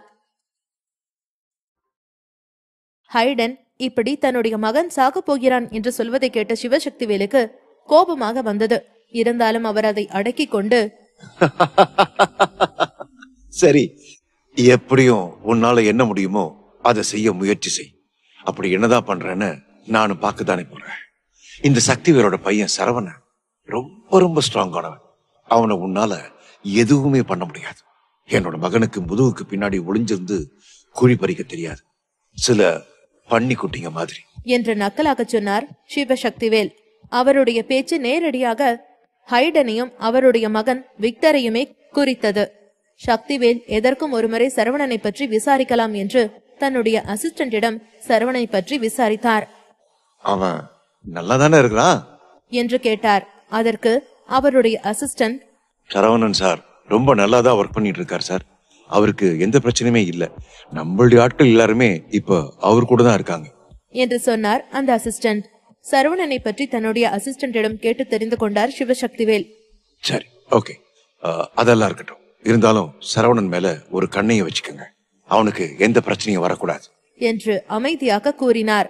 அப்பொழுதுதான் அந்த அசிஸ்டன்ட் சக்திவேலிடம், சார், சிட்டாடல வாக்களிக்க இன்னும் அரை மணி நேரம் தான் இருக்கு சார் என்று சொன்னார். அதை கேட்ட சிவசக்திவேல், சிங்கராஜ் குடும்பம் அக்கென்கோ இன்டர்நேஷனல் கைப்பற்றுறதுல மொத்தமா தோத்து போகிறான். சிங்கராஜ் குடும்பம் நிச்சயமா ஒரு சிறிய பங்கை தக்க வச்சுக்கும். ஆனா அது சாத்தியம் இல்ல. 10% மேல வச்சிருக்கணும். அவங்களால இதுக்கு மேல என்னை எதிர்த்து எதுவுமே செய்ய முடியாது என்று சிரித்துக் கொண்டே சொன்னார் சிவசக்திவேல். சிவசக்திவேலின் அசிஸ்டன்ட் சொன்ன ரிப்போர்ட்டை எல்லாம் கேட்டதும் ஹைடனின் கண்களில் அதிர்ச்சி நிறைந்தது. அவன் இடையே குறுக்கிட்டான். இது எப்படி நடந்துச்சு? சாத்தியமே இல்ல. இது நடக்க வாய்ப்பே இல்ல. டார்க் சைஃபரோ சப்போஸ் சிங்கராஜா குடும்பத்தை தவிர வேறு யாருக்குமே கிடைக்க வாய்ப்பே இருக்காது என்று புலம்பிக் கொண்டிருந்தான். ஹைடன், அக்கென்கோ இன்டர்நேஷனல் என்டர்பிரைஸை கையகப்படுத்த தகுதியானது உண்மையிலேயே என்னோட குடும்பம் மட்டும்தான். என்னோட குடும்பம் ஒரு பெரிய தொகையை அந்த கம்பெனியில் இன்வெஸ்ட் பண்ணியிருக்கு. என்னோட கைக்குள்ள இருக்கிற சிங்கராஜ் குடும்பம் தான் அந்த கம்பெனியை கைப்பற்றுவாங்க. நீ அதையும் என்கிட்ட இருந்து பறிக்கலான்னு கனவு காணாத சக்திவேல் அன்று ஹைடன் கோபமாக சொன்னார். ஆனால் சக்திவேலோ, நீ ரொம்ப லேட்டா பேசுற தம்பி. ஏற்கனவே எல்லா விஷயமும் எனக்கு சாதகமா முடிஞ்சு போச்சு. இனிமே அது எங்களோட ப்ராப்பர்ட்டி. உனக்கு அதுக்கும் எந்த சம்பந்தமும் கிடையாது என்று கெத்தாக சொன்னார் சக்திவேல். இதை கேட்டு ஹைடனுக்கு தலையே சுற்றுவது போல இருந்தது. Dark cipher? சக்திவேலுக்கு பக்கத்தில் இருந்தவர் ஆச்சரியத்தோடு கேட்டார். சார், டார்க் சைஃபர்னா என்ன? டார்க் சைஃபர் ரொம்ப சக்தி வாய்ந்ததுன்னு நீங்க நினைக்கிறீங்களா? டார்க் சைஃபர்ன்றது இருட்டுல ஒரு நிழல் மாதிரி. அத பத்தி இந்த வெளி உலகத்துல யாருக்குமே தெரியாது என்று ஒரு சிறிய பதிலை மட்டும்தான் சக்திவேல் இப்பொழுது அந்த நபருக்கு சொன்னார். சக்திவேல் ரத்தினத்திற்கு முறை கொடுத்த வேலையை ரத்தினம் மிகச் சிறப்பாகவே செய்திருந்தார். எப்பவுமே நான் கொடுக்கிற வேலைய கணக்கச்சிதமா முடிச்சிருவார் ரத்னம். எனக்கு அவங்க மேல எந்த சந்தேகமும் இல்ல என்று சக்திவேல் சந்தோஷமாக கூறினார். சிரெக்ஸ் சொசைட்டி அக்கென்கோ இன்டர்நேஷனல் கம்பெனிய மொத்தமா கைவசப்படுத்தியது என்று சக்திவேல் சொன்னதை கேட்டு ஹைடன் கண்கள் திடீரென்று விரிந்தது. சிரெக்ஸ் சொசைட்டி உண்மையிலேயே அப்படி செஞ்சுதா? ஆனா சரவணனால எப்படி இந்த ஒரு வேலையை செய்ய முடிஞ்சது? அவனால இவ்வளவு பெரிய விஷயத்த செய்ய முடியுமா? ஒருவேளை இது மட்டும் உண்மையா இருந்தா சிராக்ஸ் சொசைட்டி இந்த முடிவை எடுத்த உடனே அது கண்டிப்பா சிங்கராஜ் குடும்பத்துக்கு ரொம்பவே பெரிய ஆபத்தா முடிஞ்சிருக்கும். அதுவும் இல்லாம தீரன் குடும்பம் எங்களுக்கு ஹெல்ப் பண்ணக்கூடிய குடும்பம். அது எப்படி இவனுக்கு ஹெல்ப் பண்ண ஒதுக்குச்சு? அக்கென்கோ இன்டர்நேஷனல் பிரைவேட் லிமிடெட் எங்களுடைய குடும்பத்துக்கு சொந்தமானது. அது எப்படி தீரன் ஃபேமிலி இவ்வளவு ஈஸியா எங்ககிட்ட இருந்து உங்களுக்கு வாங்கி கொடுக்க முடியும்? இது ஒருபோதும் நடக்காது. இதை நடக்கவும் விட மாட்டேன் என்று ஹைடன் இப்பொழுது கத்திக் கொண்டிருந்தார். ஹைடனுக்கு என்ன சொல்வதென்றே தெரியவில்லை. தீரன் குடும்பம் இப்படி இந்த சைரெக்ஸ் சொசைட்டியுடன் இணையும் என்று அவர் கனவில் கூட நினைத்து பார்க்கவில்லை. இது சிங்கராஜா குடும்பத்திற்கு செய்யும் ஒரு துரோகத்தை போன்றது. தீரன் குடும்பத்தின் இந்த செயல் சிங்கராஜா குடும்பத்தை முட்டுச்சந்தில் தள்ளுவதற்கு சமமானது. ஒருவேளை சிங்கராஜ் குடும்பம் இந்த சிராக்ஸ் சொசைட்டி எதிர்க்க நினைச்சா சிங்கராஜ் குடும்பமே ஒட்டுமொத்தமும் காணாம போயிடும். இது நடக்க கூடாது. இது ரொம்பவே ஆபத்தானதாச்சே என்று மனதில் நினைத்தபடி ஹைடன் தன்னுடைய அமைதியை தக்க வைத்துக் கொள்ள முயற்சி செய்தார். மேலும் அவர் தன்னுடைய கோபத்தை வெளிக்காட்டவில்லை. இருந்தும் தன்னுடைய பற்களை கடித்துக் கொண்டு, இதுக்கெல்லாம் நீயும் உன்னோட பையனும் தான் காரணம். அப்பாவும் மகனும் இனிமே உயிர் வாழவே கூடாது. உங்களை நான் என்ன பண்றேன்னு பாருங்க. என்னோட பையன் மட்டும் இங்க வரட்டும். உங்க எல்லாருக்கும் சேர்த்து வச்சு நான் முடிவு கட்டுறேன் என்று ஹைடன் கோபமாக சொல்லிக் கொண்டிருந்தார். ஹைடன் இப்படி பேசி முடித்தவுடன் சிவசக்திவேலின் அருகில் இருந்தவர் மீண்டும் அவரை பார்த்து, சார், இந்த டார்க் சைஃபர் ரொம்ப பலமானதோ? அது இந்த உயர்ந்த தரவரிசை அல்டிகாரை விட பலமானதா என்று கேட்டார். ஆனால் அதற்கு சிவசக்திவேலிடமிருந்து எந்த ஒரு பதிலும் வரவில்லை. அவர் எதுவும் பேசாமல் சிரித்தபடியே இருந்தார். அவருடைய மௌனத்தை சம்மதம் என்று எடுத்துக் கொள்ளலாமா வேண்டாமா என்று யோசித்தபடி சிவசக்திவேலுக்கு பக்கத்தில் நின்று கொண்டிருந்த நபர் யோசித்துக் கொண்டிருந்தான். பின்பு அவன், ஒருவேளை பீனிக்ஸ் குடும்பத்தை சேர்ந்தவங்க நம்ம கிட்ட பிரச்சனைக்கு வந்தா மெக்கர்ட்னி ஃபேமிலி கிட்ட பெரிய பலம் இருந்தாலும் உங்களால அவங்களை எதிர்த்து ஈஸியாவே சண்டை போட முடியும். ஆனா பீனிக்ஸ் குடும்பத்தை எதிர்த்து நீங்க சண்டை போடுவீங்களா சார் என்று அந்த நபர் ஆச்சரியமாக கேட்டார். அதற்கு சக்திவேல், என்னால உறுதியா எதையுமே சொல்ல முடியல. இருந்தாலும் இந்த ஹைடனோட குடும்பம் அழிஞ்சு போறத பார்த்தா பீனிக்ஸ் குடும்பத்துக்கு ரொம்பவே சந்தோஷமா தான் இருக்கும். அவங்க நம்ம கிட்ட பிரச்சனைக்கு வரமாட்டாங்கன்னு தான் நான் நினைக்கிறேன் என்று ரொம்பவே கூலாக தெளிவான ஒரு பதிலை சிவசக்திவேல் இப்பொழுது சொன்னார். பின்பு அவரே பேசத் தொடங்கினார். கண்டிப்பா இதுக்கு அப்புறமும் மெக்கர்ட்னி ஃபேமிலி இவ்வளவு செல்வாக்கா இருக்க போறது கிடையாது. அது எந்த இடத்துல இருந்து தொடங்குச்சோ அதே இடத்துக்கு திரும்பவும் போயிடும். உரு தெரியாம அழிஞ்சு போயிடும் என்று சக்திவேல் சொல்லிக் கொண்டிருந்தார். அவருடைய வார்த்தைகள் மிக மிக பயங்கரமானதாக இருந்தது. குறிப்பாக தொடங்கிய இடத்துக்கே திரும்ப சேர்ந்து விடும் என்று சொன்னது ஹைடனுக்கு திரும்ப திரும்ப அவனது காதுகளில் ஒலித்துக் கொண்டிருந்தது. அப்படி இருந்தும் ஹைடனுக்கு சிறிதும் கோபம் இல்லை. பீனிக்ஸ் குடும்பத்தை பற்றி அவருக்கு நன்றாகவே தெரியும். அந்த குடும்பம் பல பெரிய பெரிய வங்கிகளை கட்டுப்படுத்தி வைத்திருக்கிறது. ஆனால் இப்பொழுது பீனிக்ஸ் குடும்பத்தின் கடனை பார்க்கும் பொழுது MC கோட்டனி ஃபேமிலி ஒரு மிகப்பெரிய அளவு அந்தஸ்தோடுதான் இருந்தது. ஆனால் எப்பொழுது வாய்ப்பு கிடைக்கும் ஒட்டுமொத்தமாக MC காட்டனி ஃபேமிலியை உடைத்து விடலாம் என்றுதான் பீனிக்ஸ் குடும்பமும் எதிர்பார்த்து கொண்டிருந்தது. திரும்பவும் எல்லாவற்றையும் முதலில் இருந்து தொடங்க வேண்டும் என்று நினைத்தால் ஹைடனுக்கு தலையே சுற்றுவது போல இருந்தது. ஆனால் இது முன்பு போல அவ்வளவு எளிமையாக இருக்காது. சக்திவேல் அவருடைய அசிஸ்டன்டிடம் பேசிக் கொண்டிருப்பதை கேட்ட ஹைடனால் ஆனால் இதற்கு மேல் எதையும் தாங்கிக் கொள்ள முடியாது என்பது போல் உணர்ந்தார். அவருடைய வாயிலிருந்து வெளிவந்து கொண்டிருந்த ரத்தத்தின் அளவு அதிகமாகி தரையில் விழுந்தார் ஹைடன். ஹைடன் இப்படி தரையில் கீழே விழுந்ததை பார்த்து பக்கத்தில் இருந்தவர்கள் அதிர்ச்சியானார்கள். ஆனால் சிவசக்திவேல் எந்த ஒரு அதிர்ச்சியும் இல்லாமல் தனக்கு பின்னால் இருந்தவர்களை பார்த்து, பயப்படாதீங்க, ஒண்ணும் இல்ல, இன்னும் கொஞ்ச நேரத்துல அவன் சரியாயிடுவான். நம்ம வந்த வேலை ரொம்ப நல்லாவே முடிஞ்சு போச்சு. இப்போ இங்க இருந்து போலாம். இந்த ஹைடனுக்காக நம்ம சிட்டாடல் போய் கவலைப்பட்டுக்கலாம் என்று தன்னுடைய அசிஸ்டன்டிடம் கூறினார் சக்திவேல். சக்திவேல் இப்படி பேசியதை கேட்டாலும் அவருக்கு பக்கத்தில் இருந்தவர்கள், நம்ம இப்போ கடக்கோவை விட்டு கிளம்ப போறோமா சார் என்று கேட்டார். சக்திவேல் தன்னுடைய தலையை ஆட்டிவிட்டு, நாம போகணும், ஆனா அதுக்கு முன்னாடி முடிக்க வேண்டிய முக்கியமான விஷயம் ஒண்ணு இருக்கு என்று சொன்னார். அதை கேட்டவுடனே அவருடைய அசிஸ்டன்ட், இன்னும் என்னவா இருக்கும் என்று அதிர்ச்சியில் இருந்தார்கள். அதான் எல்லா பிரச்சனையும் ரொம்ப நல்லா முடிஞ்சு போச்சே, இப்பதானே அவர் சொன்னாரு, திரும்ப என்ன பிரச்சனை என்று அசிஸ்டன்ட்ஸ் குழம்பிக் கொண்டிருந்தார்கள். இந்த நேரத்தில் சிவசக்திவேல், இந்த கடோகால கொரியன் சூஷியும் ரெட் வைனும் ரொம்ப நல்லா இருக்கும்னு கேள்விப்பட்டிருக்கேன். இங்க இருந்து கிளம்புறதுக்கு முன்னாடி அதை டேஸ்ட் பண்ணி பாக்குறோம். ரொம்ப நாளா நாக்கு செத்து போய் கிடக்குது என்று ரொம்பவே கூலாக சொன்னார் அவர். இதை கேட்ட சக்திவேலு சுற்றி இருந்தவர்கள் அவரையே வெறித்து பார்த்து கொண்டிருந்தார்கள். சிறிது நேரம் கழித்து ஒருவரை ஒருவர் பார்த்து கொண்டு சத்தமாக சிரித்தார்கள்.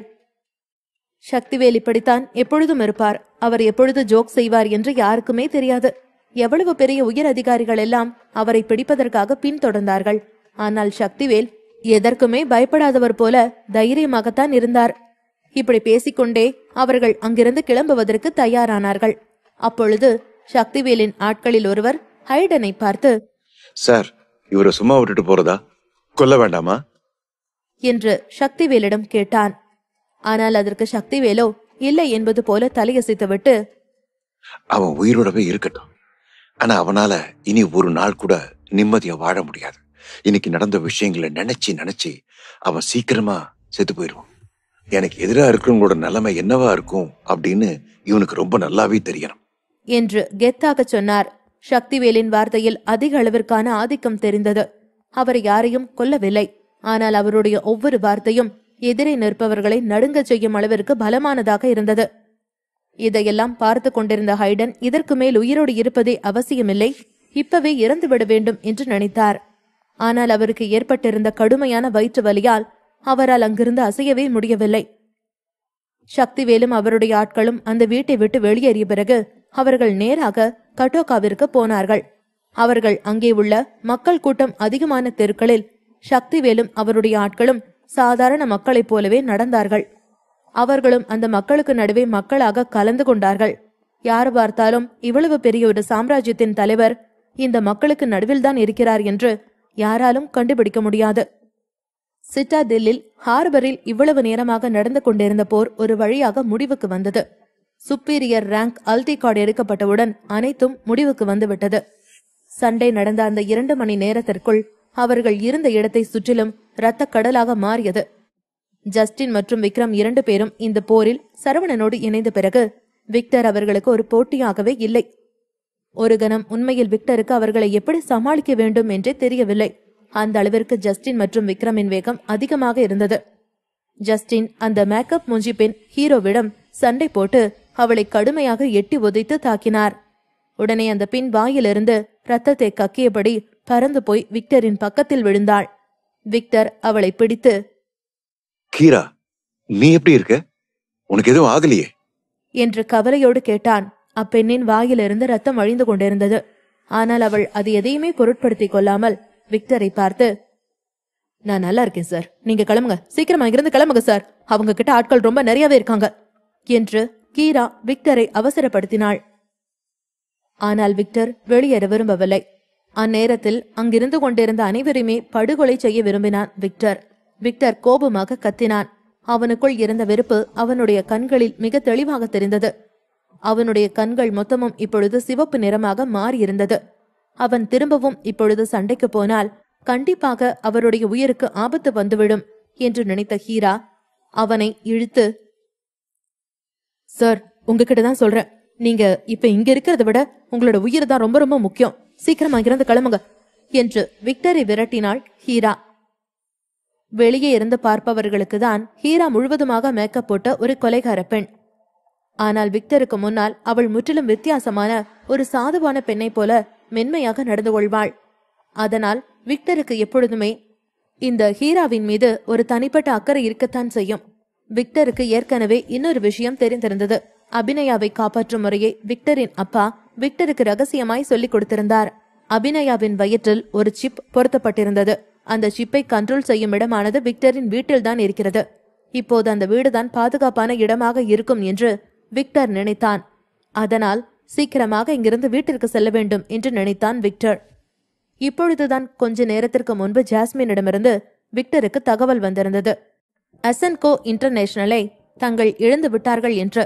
விக்டர், ஜாஸ்மின் மற்றும் பவனின் திட்டம் ஒட்டுமொத்தமாக தோற்கடிக்கப்பட்டது என்ற செய்தி. இந்த செய்தியை கேட்டதில் இருந்து விக்டரின் ஒட்டுமொத்த நம்பிக்கையும் தவிடுபொடியானது.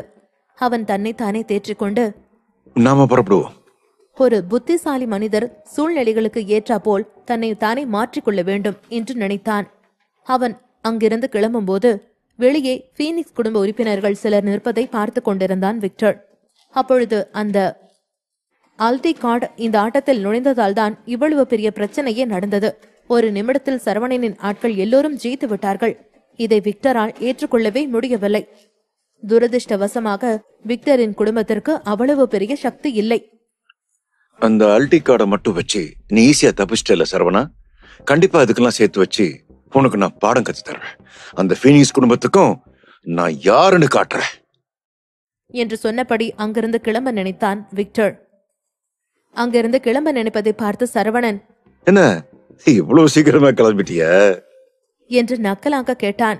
உடனே அந்த ஹீரா பெண் வேகமாக விக்டரை வெளியே தள்ளிவிட்டு, சார், நீங்க போங்க, நான் பாத்துக்கிறேன் என்று சொல்லியபடி அவனை அங்கிருந்து விரட்டினாள். அடுத்த நொடி அவள் அப்படியே திரும்பி பார்த்து சரவணனின் பக்கத்தில் இருந்த தாரிகா மற்றும் அபிநயாவை முறைத்தாள். அவளுடைய பார்வையில் இருந்தே அவளின் கொலை எண்ணம் மிக தெளிவாக தெரிந்தது.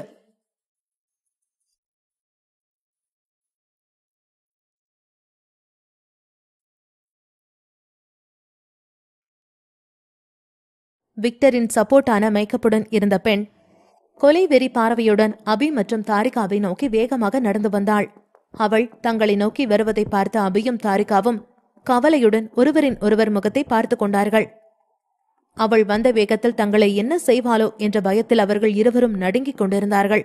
அந்த மேக்கப் போட்ட பெண்ணின் பார்வையில் இவர்கள் இருவரும் பெண்கள் என்ற இரக்கம் கொஞ்சம் கூட தென்படவில்லை. அபியும் தாரிகாவும் அவளிடமிருந்து தப்பிக்க அங்கிருந்து ஓடி சென்று ஒரு காருக்கு பின்னால் ஒளிந்து கொண்டார்கள். ஆனாலும் அந்த பெண் விடாமல் வேகமாக நடந்து அவர்களுக்கு பின்னால் சென்று அவர்களை தாக்க நினைத்தாள். அபியும் தாரிகாவும் சரவணனுக்கு இருக்கும் பல பிரச்சனைகளில் இவர்களோட பிரச்சனையையும் அவன் சமாளிக்க வேண்டாம் என்று நினைத்து அவனுக்கு எந்த ஒரு பிரச்சனையும் கொடுக்க விரும்பவில்லை. அதனால்தான் அபியும் தாரிகாவும் அந்த காருக்கு பின்னால் சென்று ஒளிந்திருந்தனர். அந்த மேக்கப் போட்ட பெண் வேகமாக நடந்து கொண்டிருக்கும் போது திடீரென ஒரு ஆள் வந்து காரின் பக்கவாட்டிலிருந்து அந்த மேக்கப் போட்ட பெண்ணின் முகத்தில் குத்தினான். அவன் குத்திய வேகத்தில் அந்த பெண் வேகமாக சென்று காருக்கு முன் விழுந்தாள். அவள் விழுந்ததை பார்த்த அபியும் தாரிகாவும் அவளை தாக்கியது யார் என்று அதிர்ச்சியுடன் எட்டி பார்த்தார்கள். அப்பொழுதுதான் அந்த மேக்கப் போட்ட பெண்ணை தாக்கியது மாவீர் என்று அவர்களுக்கு தெரிந்தது. கீழே விழுந்த அந்த பெண் வேகமாக எழுந்து நின்று மாவீரை ஒரு கேவலமான பார்வையால் பார்த்துவிட்டு அவனை எதிர்த்து நின்றாள். அவள் மாவீரை அடிக்க கையை ஓங்கவும் அவர் அவளை தடுத்து அவள் வயிற்றில் வேகமாக ஓங்கி ஒரு குத்து குத்தினான். இதனால் மீண்டும் அந்த பெண் சுருண்டு தரையில் விழுந்தாள். மாவீர் தாக்கியதில் அந்த பெண் மறுபடியும் எழுந்திருக்க முடியாமல் அங்கேயே விழுந்து கிடந்தாள். கீழே விழுந்தவள் அவரை கோபமாக முறைத்து பார்த்தாள். இருப்பினும் மாவீர் மிகவும் சாதாரணமாகத்தான் இருந்தார். சி, ஒரு பொண்ணை போய் அடிக்கிறிய, நீ எல்லாம் ஒரு ஆம்பளையா என்று அந்த பெண் கோபமாக கேட்டாள். அவள் கேட்டதை காதில் வாங்கிக் கொள்ளாமல் லேசாக சிரித்துவிட்டு, ஒரு பொண்ணு எத்தனை ஆம்பளைங்களை அடிக்கலாம், ஆனா நாங்க திருப்பி அடிச்சா தப்பா? நீயும் பொண்ணுங்களை தானே அடிக்க போன, நீ எல்லாம் ஒரு பொண்ணா என்று சொல்லிவிட்டு அங்கிருந்து நடந்து சென்றான். அவன் ஜஸ்டினை போலவோ மோகித்தை போலவோ இல்லை என்பதை அவனது இந்த வெளிப்பாடு மறைமுகமாக கூறியது. பொதுவாக ஆண்கள் யாரும் பெண்களை தாக்க மாட்டார்கள், மறைந்திருக்கும் ஆட்களையும் தாக்க மாட்டார்கள். ஆனால் மாவீர் அப்படிப்பட்ட ஆண் இல்லை. அவனை பொறுத்தவரை அவன் வாழ்வதற்காக எதை வேண்டுமானாலும் செய்வான். அவனுக்கு விதிமுறைகள் கொள்கைகள் என்று எதுவும் கிடையாது. யாருடைய விதிமுறைகளையும் அவன் பின்பற்றவும் மாட்டான். அதே நேரத்தில் தனக்கு பிடிக்காததையும் செய்ய மாட்டான். அவன் ஒரு கேங்ஸ்டராக இருந்தாலும் நியாயத்தின் பக்கத்தில் நிற்பதையே அவன் விரும்பினான். அந்த மேக்கப் போட்ட பெண் இனி எழுந்திருக்க மாட்டாள் என்று நினைத்து மாவீர் அங்கிருந்து நகர்ந்தவுடன் அவள் வேகமாக எழுந்து ஒரு பலிகடாவை இழுத்து வருவது போல அபியையும் தாரிகாவையும் இழுத்து வர நினைத்தாள். அவள் தாரிகாவின் கையை பிடித்து இழுக்கவும், தாரிகா விடு, என் கையை விடு என்று சொல்லி கத்தினாள். தாரிகாவின் குரலை கேட்ட மாவீர், ஜோஷ் மற்றும் அங்கிருந்த அனைவரும் பதட்டமாக திரும்பி பார்த்தார்கள். அவள் தாரிகாவை இழுத்து வருவதை பார்த்த சரவணன் அவளை பார்த்து வேகமாக நடந்து சென்றான். சரவணன் தன்னை நோக்கி நடந்து வருவதை பார்த்த அந்த பெண் தாரிகாவின் கையை விட்டுவிட்டு அவனை தாக்குவதற்காக கடும் கோபத்துடன் வேகமாக ஓடி வந்தாள். அவளுக்கு காயம் பட்டதால் அவளால் சரவணனிடம் சண்டை போட முடியாது என்று அனைவரும் நினைத்தார்கள். ஆனால் அவள் அடி வாங்கிய உணர்வே இல்லாமல் சரவணனை தாக்க ஓடி வந்தாள். அவள் தன்னை நோக்கி ஓடி வந்த வேகத்தில் சரவணன் ஓங்கி அவளுடைய முகத்தில் ஒரு குத்து விட்டான். சரவணனின் இந்த அடி அதிக பலமாக இருந்தது. அதனால் அந்த பெண்ணின் முகத்தில் பலத்த காயங்கள் ஏற்பட்டது. இது எல்லாம் அனைவரும் கண்ணிமைக்கும் நேரத்தில் நடந்து முடிந்தது. அபி ஒரு கர்ப்பமான பெண்ணாக இருந்தாலும் அவள் மேல் கை வைத்தால் சரவணனுக்கு இவ்வளவு கோபம் வந்திருக்குமா என்று தெரியவில்லை. ஆனால் தாரிகாவின் கையை அவள் பிடிக்கவும் தாரிகா பதறி போய் கத்தியதை கேட்ட சரவணனுக்கு அதிகமான கோபம் வந்தது. அதனால் அந்த பெண்ணின் மீதான அவனுடைய கோபம் கொலை வெறி தாக்குதலாக இருந்தது. தாரிகாவின் கையை பிடித்ததற்காக அவளுடைய முகத்தில் குத்தியவன் தாரிகாவை ஏதாவது கஷ்டப்படுத்தியிருந்தால் சரவணன் இந்த பெண்ணை கொல்லவும் தயங்கியிருக்க மாட்டான் என்று அங்கிருந்த அனைவரும் நினைத்துக் கொண்டார்கள். காயம்பட்ட அந்த பெண் தன் முகத்தை மூடிக்கொண்டு அடுத்த நொடியே அங்கிருந்து ஓடி சென்று அவள் நடந்து போன சுவடு கூட தெரியாமல் எங்கேயோ மறைந்து கொண்டாள். அதனால் சரவணன் அந்த பெண்ணை தேடிக் கொண்டிருந்தான், அவனுக்கு உதவுவதற்காக. மாவீர், ஜஸ்டின், ராவன் என்று எல்லோரும் சரவணனுடன் சேர்ந்து அந்த பெண்ணை எல்லா இடங்களிலும் தேடிக்கொண்டிருந்தார்கள். அவள் காணாமல் போன தருணத்தில் அந்த பெண்ணை மட்டுமல்ல, அவளுடைய சிறு தடயத்தையும் அவர்கள் யாராலும் கண்டுபிடிக்க முடியவில்லை. மாவீர், ஜஸ்டின், மோகித் என்ற அனைவரும் கடும் கோபத்துடனும் பதட்டத்துடனும் அந்த பெண்ணை அங்கு சுற்றியுள்ள இடங்களில் தேடிக்கொண்டிருந்தார்கள். சரவணனும் அவனுடன் இருந்த அவனுடைய ஆட்களும் பதட்டமாக இருப்பதை பார்த்த விக்டர் அவர்களின் பதற்றத்திற்கான காரணம் தாரிகாவை தாக்கியதுதான் என்று புரிந்து கொண்டான். இப்பொழுது விக்டருக்கு சரவணனை பயமுறுத்தவும் பிளாக்மெயில் செய்யவும் தெளிவான காரணம் கிடைத்துவிட்டது என்று நினைத்தான்.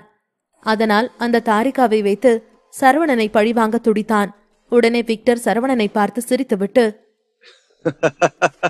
சரவணா, எனக்கு சாகிறத நினைச்சு கவலை இல்ல. என்னோட இந்த தோல்வியை ஒத்துக்கிறதுலயும் எனக்கு எந்த நஷ்டமும் இல்லை. நான் ஒத்துக்கிறேன், நான் அவன்கிட்ட தோத்துட்டேன். இப்ப நீ என்னை கொன்னுடலாம். ஆனா நான் சாகிறதுக்கு முன்னாடி கண்டிப்பா நான் உன்னையும் உன்னோட அந்த தாரிகாவையும் கொன்னுடுவேன். உன்னை விட்டு வச்சாலும் அந்த தாரிகாவை விட்டு வைக்க மாட்டேன். வாங்க எல்லாரும் நரகத்துக்கு சேர்ந்தே போவோம் என்று சொன்னான்.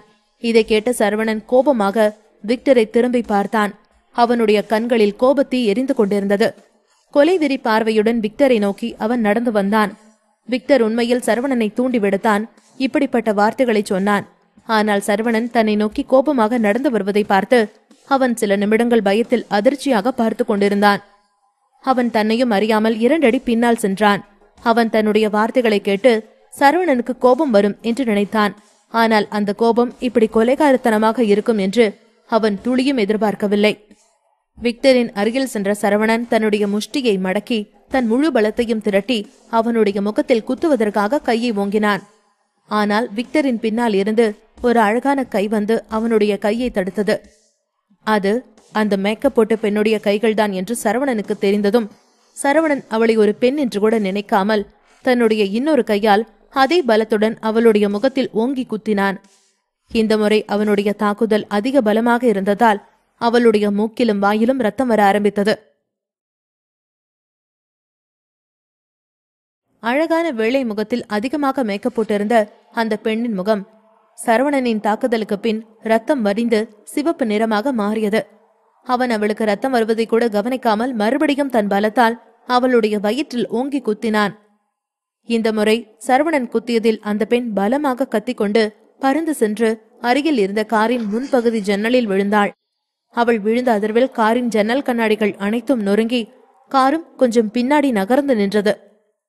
அந்த மேக்கப் போட்ட பெண் வலி தாங்க முடியாமல் தன் கைகளால் வயிற்றை இறுக்கமாக பிடித்துக்கொண்டு கலங்கிய கண்களுடன் கத்திக் கொண்டிருந்தாள். பின் காரில் இருந்து சரிந்து மெதுவாக தரையில் கீழே விழுந்தாள். காருக்கு அருகில் நின்று கொண்டிருந்த அபியும் தாரிகாவும் ரத்தத்தை பார்த்த அதிர்ச்சியில் மயங்கினார்கள். அவர்கள் மயங்கியதை பார்த்ததும் சரவணனும் ஜஸ்டினும் அவர்களை தூக்கிக் கொண்டு சென்று தங்களின் காருக்குள் உட்கார வைத்தார்கள். சரவணன் குத்தியதையும் அதனால் அவள் இரத்த வெள்ளத்தில் இருப்பதையும் ஓரமாக நின்று வேடிக்கை பார்த்து கொண்டிருந்த விக்டர் ஆச்சரியத்துடனும் பயத்துடனும் நடுங்கிக் கொண்டிருந்தான். MC காட்டனி குடும்பத்தில் பல கை தேர்ந்த கேங்ஸ்டர்ஸ்கள் இருக்கிறார்கள். அவர்களில் இந்த பெண்ணே முதன்மையானவளாக இருந்தாள். கட்டோக்காவில் கூட ஒரு சிலரால் மட்டுமே அவளை எதிர்த்து நிற்க முடியும். சரவணன் தன் மொத்த சக்தியையும் திரட்டி தன்னுடைய முஷ்டியை இறுக்கமாக மடக்கி அவளை ஒரு குத்து விட்டதால் அவளால் எழுந்திருக்க முடியாமல் அங்கேயே படுத்து கிடந்தாள். அந்த மேக்கப் போட்ட பெண்ணின் இலக்கு தாரிகாதான். ஒருவேளை அவள் அபியை பிடித்திருந்தால் அவளுக்கு இந்த நிலைமை வந்திருக்காது என்று விக்டர் நினைத்தான்.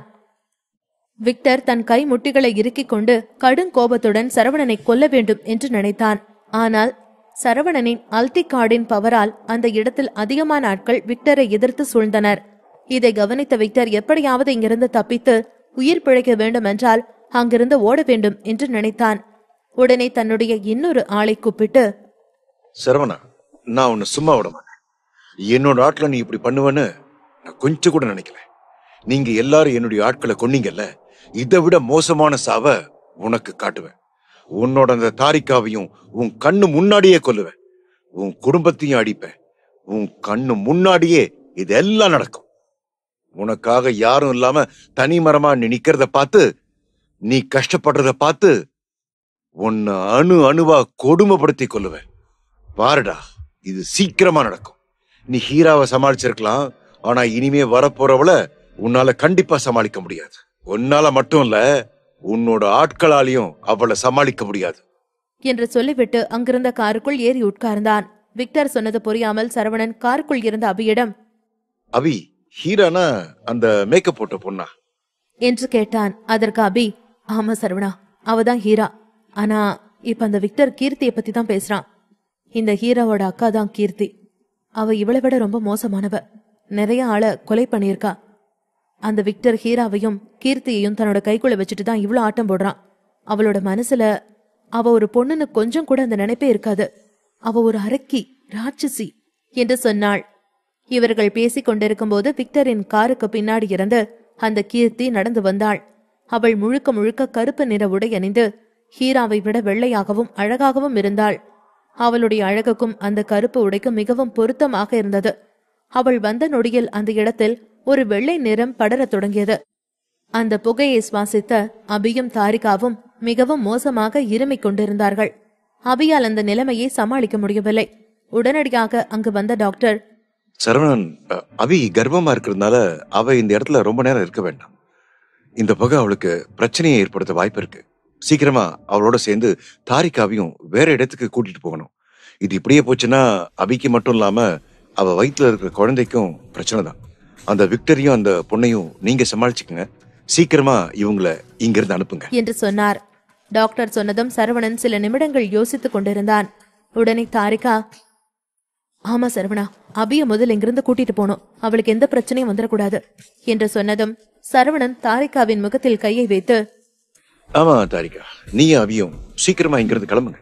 நான் ஒரு ஆளை ஏற்பாடு பண்ணி உங்களை இங்கிருந்து கூட்டிட்டு போக சொல்றேன். நீங்க போற இடத்துல பத்திரமா இருக்கணும். அங்க உங்களுக்கு கூட இருக்கிறதுக்கு ஒரு ஆள் அனுப்புறேன். அந்த ஆளு உங்களுக்கு பாதுகாப்பா உங்க கூடவே இருப்பாரு. உங்களுக்கு என்ன தேவைப்பட்டாலும் உடனடியா அவர்கிட்ட கேட்கலாம். நீங்க 2 பேரும் இன்னும் கவனமா இருக்கணும் என்று சொன்னான். தாரிகா அவள் கன்னத்தில் இருந்த சரவணனின் கைகளை தன் கைகளால் பிடித்துக் கொண்டு, சரி சரவணா, நாங்க பத்திரமாதான் இருப்போம். நீ எங்க இருந்தாலும் உன்னோட பாதுகாப்பு எங்களுக்கு இருக்கும்னு எங்களுக்கு தெரியும். நீயும் பத்திரமா இரு என்று சொன்னாள். கண்டிப்பா நான் பத்திரமா தான் இருக்கேன். எனக்கு எல்லா கவலையும் உன்னை பத்தி தான். உனக்கு எதுவும் ஆயிடக்கூடாது. உனக்கு ஏதாவது ஆச்சுன்னா இந்த விக்டரோட ஆளுங்க ஒருத்தனையும் நான் உயிரோட விட மாட்டேன். அப்புறம் அபியோட சேஃப்டிக்காக டாக்டரையும் கூட அனுப்பி வைக்கிறேன் என்று சொல்லி தாரிகாவின் தலையை தடவினான். சரவணன் சொன்ன வார்த்தைகளை கேட்டு தாரிகாவின் கண்களில் இருந்து சில கண்ணீர் துளிகள் அவன் கைகளில் விழுந்தது. அவள் அதை துடைத்துவிட்டு சரவணனை பார்த்து, ஐ எம் பிளஸ்ட் சரவணா, நீ கிடைக்கிறதுக்கு நான் கொடுத்து வச்சிருக்கணும் என்று ஆனந்த கண்ணீருடன் சிரித்துக் கொண்டு சொன்னாள். வேகமாக சரவணன் மோகித்தையும் டாக்டரையும் பார்த்து, மோஹித், நீ அபியையும் தாரிகாவையும் நம்மளோட அந்த இடத்துக்கு கூட்டிட்டு போ. அவங்க அங்க பத்திரமா இருக்கணும். டாக்டர், நீங்களும் அவங்க கூட போறது எனக்கு பெட்டர்னு தோணுது என்று சொன்னான். சரவணன் சொன்னதை கேட்ட டாக்டர், ஓகே, பிரச்சனை இல்ல மிஸ்டர் சரவணன், அவங்க 2 பேரையும் நான் பாத்துக்கிறேன் என்று சொன்னார். பின்பு இருவரும் தலையசைத்துவிட்டு காருக்குள் ஏறி அங்கிருந்து கிளம்பினார்கள். அதற்கு முன்பாக காரில் ஏறி சென்ற விக்டரை சரவணன் பின்தொடரவில்லை. ஆனால் விக்டரால் சரவணனிடமிருந்து தப்பிக்க முடியாது என்று அவன் நினைத்தான். சாம் சரவணனை பார்த்து, சரவணா, நமக்கு இந்த பொண்ணு தேவையில்ல. நமக்கு தேவை விக்டர் தான். நம்ம அவனை தான் பிடிக்கணும் என்று சொல்ல ஜஸ்டினும் சரவணனும் ஒருவரைக்கொருவர் பார்த்து கொண்டு வேகமாக அங்கிருந்த இன்னொரு காரில் ஏறினார்கள். சாம், ஜஸ்டின், சரவணன் மூவரும் ஒரு காரிலும் மீதமுள்ள ஆட்கள் மற்ற 2 கார்களிலும் ஏறி அங்கிருந்து புறப்பட்டார்கள். அவர்கள் காரில் ஏறுவதை பார்த்த கீர்த்தி சரவணனை நோக்கி வேகமாக ஓடி வந்தாள். ஆனால் அவள் அந்த காரை நெருங்குவதற்குள் அந்த கார் அந்த இடத்திலிருந்து வெளியேறி சென்றிருந்தது. காருக்குள் இருந்த சாம் சரவணனிடம், விக்டர் எங்க போறான்னு தெரிஞ்சுக்கிட்டு நம்மளும் உடனே அங்க போகணும். நாம அந்த இடத்துக்கு போறதுக்குள்ள ஸ்னைப்பரோட இருக்கிற என்னுடைய மத்த ஆட்கள் அங்க வர சொல்லணும். எப்பேற்பட்ட ஆளா இருந்தாலும் ஸ்னைப்பருக்கு முன்னாடி அவன் மண்டி போட்டுதான் ஆகணும். கண்டிப்பா அவனால தப்பிச்சு போக முடியாது என்று சொன்னார். சரவணன் அவர் பேசும்போது அவருடைய காயங்களை கூர்ந்து கவனித்து, மிஸ்டர் சாம், நீங்க ஹாஸ்பிட்டலுக்கு போய் உங்களுடைய காயத்துக்கு ட்ரீட்மெண்ட் எடுத்துக்கணும். அந்த விக்டரை நாம எப்ப வேணாலும் பிடிக்கலாம். ஆனா அதுக்கு முன்னாடி நீங்க நல்லா இருக்கணும். நீங்களும் எங்களுக்கு முக்கியம்தான் என்று சொன்னான். சாம் சிறிய புன்னகையுடன், இந்த காயெல்லாம் எனக்கு பெரிய விஷயம் இல்ல. இதை விட பெரிய காயத்தெல்லாம் நான் பார்த்திருக்கேன். காயமும் ரத்தமும் எனக்கு பழகி போன ஒண்ணுதான். என்ன நினைச்சு நீங்க கவலைப்பட வேண்டாம். நம்மளோட கவனம் எல்லாம் இப்ப விக்டர் மேலதான் இருக்கணும் என்று ஆவேசமாக பேசினார். இதற்கிடையில் வில்லாவில் இருந்து தப்பிக்கும் நேரத்தில் விக்டர் சரவணனின் ஆட்களும் படைகளும் MC காட்டனை குடும்பத்தின் படைகளை அழித்துவிடும் எனவும், அதனால் தன் குடும்பத்தின் படைகள் கணக்கில் பாதியாக குறையும் என்றும் விக்டர் நினைத்தான். இந்த நேரத்தில் அவன் ஒருவரை மட்டுமே நம்ப முடியும் என்று நினைத்தான். அதனால் அவன் தன் போனை எடுத்து ஒரு நம்பரை டயல் செய்தான். எதிரில் அந்த நபர் அழைப்பை எடுத்ததும் விக்டர் தாழ்ந்த குரலில், சார், நான் தோத்துட்டேன், தயவு செஞ்சு எனக்கு ஹெல்ப் பண்ணுங்க என்று சொன்னான். விக்டர் சொன்னதை கேட்டவர், அது எப்படி தோத்து போனீங்க? உங்களால முடியாதது எதுவுமே இல்லையே என்று கேட்டார். விக்டர் பெருமூச்சு விட்டுக் கொண்டு, சரவணனோட அப்பா என் குடும்பத்துக்கு போன் பண்ணி என்னோட அப்பாவை மிரட்டி இருக்காரு. அபி உடம்புல நான் வச்ச அந்த சிப்பும் அதை வச்சு நான் போட்ட பிளானும் சரவணன் கிட்ட ஒர்க் அவுட் ஆகல. சரவணனோட கையில சுப்பீரியர் அல்டி கார்டு இருக்கு. அதை அவன் யூஸ் பண்ணி அவனோட பவரை நமக்கு காட்டுறான். இந்த டார்க் சைஃபர் ஆட்கள் ஃபீனிக்ஸ் குடும்பத்துக்கு ஈக்குவலா இல்ல. அந்த அசன்கோ கம்பெனியை வாங்குறதுல ஜாஸ்மின் தோத்து போயிட்டா. இப்போ அவளும் ஜெயில இருக்கா. எனக்கு உங்களால மட்டும்தான் ஹெல்ப் பண்ண முடியும். அதனாலதான் உங்களை நம்பி வந்திருக்கேன். நான் எப்படியாவது அந்த சரவணனை ஜெயிச்சாகணும். அவன் கிட்ட நான் என்னைக்குமே தோத்து போக கூடாது. எல்லாத்துக்கும் மேல என்னோட அபி எனக்கு வேணும். அவளை அடையாம நான் விட மாட்டேன். இது எல்லாமே நடக்கிறது உங்க கையில தான் இருக்கு. உங்களோட விசர் ஆஃப் ஆர்ட்ஸ்ல சேர்றதுக்கும் நான் எதை வேணாலும் செய்ய தயாரா இருக்கேன். ஆனா நீங்க இப்ப எனக்கு ஹெல்ப் பண்ணியே ஆகணும். நான் கண்டிப்பா அவனை பழி வாங்கியே ஆகணும் என்று சொன்னான். விக்டரின் வார்த்தைகளை கேட்டவர் தன்னை சுற்றி பார்த்துவிட்டு சிறிது நேரம் யோசித்துவிட்டு, நீங்க எங்க இருக்கீங்கன்னு சொல்லுங்க, உங்களை கூட்டிட்டு போறதுக்கு நான் ஆள் அனுப்புறேன் என்று முகத்தை சுளித்தபடி சொன்னார். எதிரில் இருந்த நபர் கேட்ட கேள்விக்கு விக்டர், சார் இப்பவே அனுப்புறேன் என்று சொல்லி தன்னுடைய லொகேஷனை அனுப்பினான். அப்படி விக்டர் தயவு செய்து பேசிய நபர் வேறு யாரும் இல்லை, கருப்பு கோட் போட்ட டாக்டர் தான். பவன் ஒரு புத்திசாலி. ஜாஸ்மின் தன் இலக்குக்காக எதை வேண்டுமானாலும் செய்ய துணிபவள். விக்டர் சக்தி வாய்ந்த குடும்பத்து ஆள். இவர்கள் மூவரும் சேர்ந்த சரவணனை கொல்வதற்காக பல மாதங்களாக ஒரு பெரிய திட்டத்தை தீட்டினார்கள். ஆனால் அவர்களால் அதை செயல்படுத்த முடியவில்லை. அவர்களால் சரவணனை கொல்ல முடியவில்லை. டாக்டர் விக்டருக்கு பதில் சொல்லிவிட்டு தன்னை யாராவது கவனித்தார்களா என்று சுற்றி பார்த்தார். யாரும் தன்னை கவனிக்கவில்லை என்பதை உணர்ந்தவுடன் நிம்மதியாக இருந்தார். அவரை பொறுத்தவரை அவர் இன்னும் யார் கண்களிலும் சிக்கவில்லை. டாக்டரிடம் பேசிவிட்டு, விக்டர், சரவணா, யாராலையும் ஜெயிக்க முடியாத என்னோட அசிஸ்டன்ட் ஹீராவையே நீ ஜெயிச்சிட்ட. அவளை இந்த அளவுக்கு பண்ண உன்ன நான் சும்மா விட மாட்டேன். என்னோட ஆட்கள் மேல கைய வச்ச யாரையும் நான் இதுவரைக்கும் உயிரோட விட்டதில்ல. ஆளா நீ என்கிட்ட இருந்து தப்பிச்சு போயிட்ட. உன்னையும் சீக்கிரமா தேடி கண்டுபிடிச்சி கண்டிப்பா நான் கொல்லுவேன் என்று மனதிற்குள் நினைத்து கொண்டான். பின் மறுபடியும் கீர்த்திக்கு போன் செய்து, எனக்கு ஹெல்ப் பண்ண போய் தான் ஹீராவுக்கு இந்த நிலைமை. ஹீராவை இந்த நிலைமைக்கு கொண்டு வந்த அந்த சரவணனை நான் சும்மா விட மாட்டேன். அவனை நான் கண்டிப்பா பழிவாங்க. அதுக்காக நான் ஒருத்தர்கிட்ட ஹெல்ப் கேட்டிருக்கேன். அவர் கண்டிப்பா நமக்கு ஹெல்ப் பண்ணுவாரு என்று அவளிடம் ஆதங்கமாக கூறினான். விக்டரின் இந்த கோபத்தை பார்த்த கீர்த்தி, சார், தயவு செஞ்சு இப்போதைக்கு எதுவும் நம்ம செய்ய வேண்டாம். நான் உங்க கூட இருந்திருந்தா உங்களுக்கு கண்டிப்பா ஹெல்ப் பண்ணிருப்பேன். நான் இந்த இடத்துக்கு வர்றதுக்கு கொஞ்சம் லேட் ஆயிடுச்சு. இல்லனா ஹீராவுக்கு உங்களுக்கு இந்த மாதிரி நடந்திருக்க விட்டுருக்க மாட்டேன். நீங்க ஹெல்ப் கேட்டேன்னு சொன்னீங்களே, அவர் உண்மையாவே நமக்கு ஹெல்ப் பண்ணுவாரா? அவரை நாம முழுசா நம்பலாமா என்று கேட்டாள். நிச்சயமா அவர் விசர் ஆஃப் ஆர்ட்ஸ்ல இருந்து வந்தவர் தான் என்று விக்டர் தீவிரமாக கூறினான். அவன் எதிர்பார்த்தது போலவே பேசி முடித்தவுடனே அவன் போனுக்கு ஒரு மெசேஜ் வந்தது. நீங்க சீக்கிரமா கப்பலுக்கு போங்க. உங்களை கூட்டிட்டு போக அங்க ஒருத்தர் நான் அனுப்பியிருக்கேன். மத்த எல்லாத்தையும் அவர் பாத்துக்குவாரு என்று வந்திருந்தது. கீர்த்தி, நான் சொன்னேன்ல, அவர் தான் மெசேஜ் பண்ணிருக்காரு. அவர் நமக்கு ஹெல்ப் பண்ண தயாரா இருக்காரு. அவரு என்ன அந்த கப்பலுக்கு போக சொல்றாரு. நீ என்ன அங்க கூட்டிட்டு போறியா? உன்னால முடியுமா என்று கேட்டான். அவனின் வார்த்தைகளை கேட்டவள், சார், அந்த இடம் கொஞ்சம் தூரமா தான் இருக்கு. ஆனா கண்டிப்பா என்னால உங்களை அந்த இடத்துக்கு கூட்டிட்டு போக முடியும். என்னால முடிஞ்ச அளவுக்கு நான் வேகமா போவேன். அவங்க என்ன சுடாத வரைக்கும் என்னோட வேகத்தை யாராலையும் கட்டுப்படுத்த முடியாது. என் மேல கை வச்சதுக்கு அப்புறம் அவங்க யாரும் உயிரோடு இருப்பாங்களான்னு எனக்கு தெரியல. ஆனா நான் கண்டிப்பா அந்த இடத்துக்கு உங்களை கூட்டிட்டு போறேன் சார் என்று சொன்னாள். கீர்த்தி அவள் இருந்த இடத்திலிருந்து வேகமாக சென்று விக்டரை கூட்டிக் கொண்டு டாக்டர் சொன்ன அந்த கப்பலுக்கு சென்றாள். விக்டரின் இடத்திலிருந்து அந்த கப்பலுக்கு செல்ல அவளுக்கு அதிகபட்சம் 5 நிமிடங்கள் மட்டுமே ஆனது. அவள் வந்த வேகத்தில் சரவணனின் ஆட்கள் யாரும் அவளை பார்க்க முடியாததால் யாரும் அவளை பின்தொடரவில்லை. அந்த கப்பலுக்கு பக்கத்தில் போனதும் விக்டர் அந்த கப்பலை கவனமாக சுற்றி பார்த்தான். ஆனால் அந்த கப்பலில் மொத்தமும் ஒரே ஒரு ஆள் மட்டுமே நின்று கொண்டிருந்தான். தன் ஒரு காலை தூக்கி கப்பலின் விளிம்பில் வைத்து அங்கிருந்த ஒரு கட்டையில் சாய்ந்து கொண்டு தன் இரு கைகளையும் எடுத்து தலையில் வைத்துக் கொண்டு உல்லாசமாக நின்று கொண்டிருந்தான். அவன் அருகில் சென்று விக்டர் அவனிடம் போய், நீ மட்டுமா இருக்க? எனக்கு ஹெல்ப் பண்ண நீ மட்டும் போதுமா என்று அதிர்ச்சியில் கேட்டான். ஆமா, நான் மட்டும்தான் என்று பேசும்போது அந்த மனிதனின் துணியில் எந்த ஒரு உணர்ச்சியும் இல்லை. அந்த மனிதன் ஒரு பதற்றம் இல்லாமல் மிகவும் சாதாரணமாக விக்டருக்கு பதில் சொல்லிக் கொண்டிருந்தான்.